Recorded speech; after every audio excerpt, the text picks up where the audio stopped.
the present controls the past. Who controls the past controls the future. Funk. Black Spades was really a big street gang.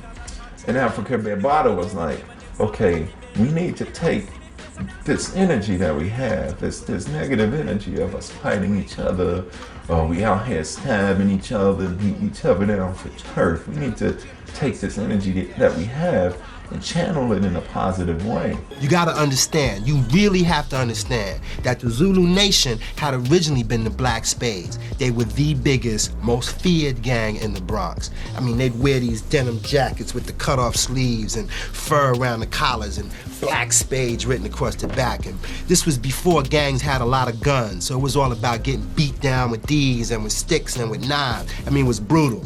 And Bambaataa had the inspiration to stop this gangbanging nonsense, stop killing each other, and let's get creative. So he turned one of the most violent street gangs into one of the most influential cultural organizations. Comes out of the gang culture, gets an epiphany, and begins to organize in his community. Afrika Bambaataa did an unbelievable job with, getting all the youth and the gangs together to try to not be violent, to do it through music. My honest opinion is that I think you should have got a Nobel Peace Prize, Bam. Because I mean, you've done something that the president, the politicians, the borough president, the senators, the police commissioner couldn't do. You stopped the gang violence in New York City, period.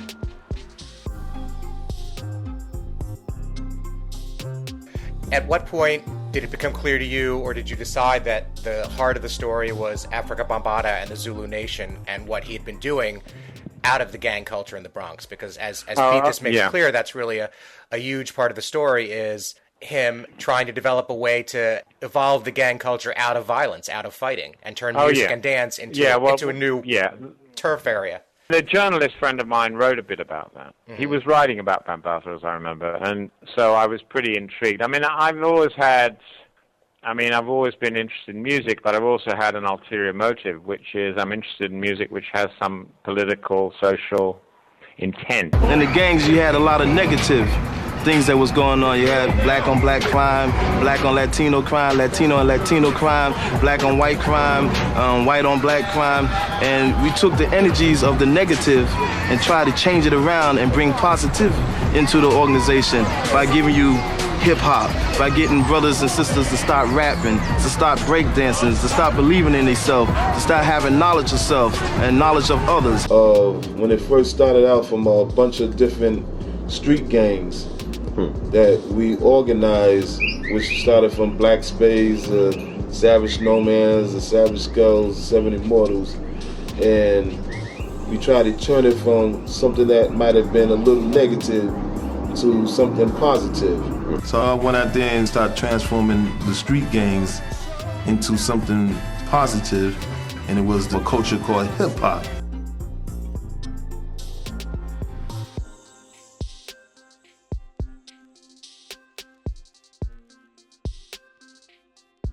And I heard what KRS said, and I'm going by what is in that tape, because I heard it. Right. This man told all the gangs to put all the gangs in New York City to put their bullshit.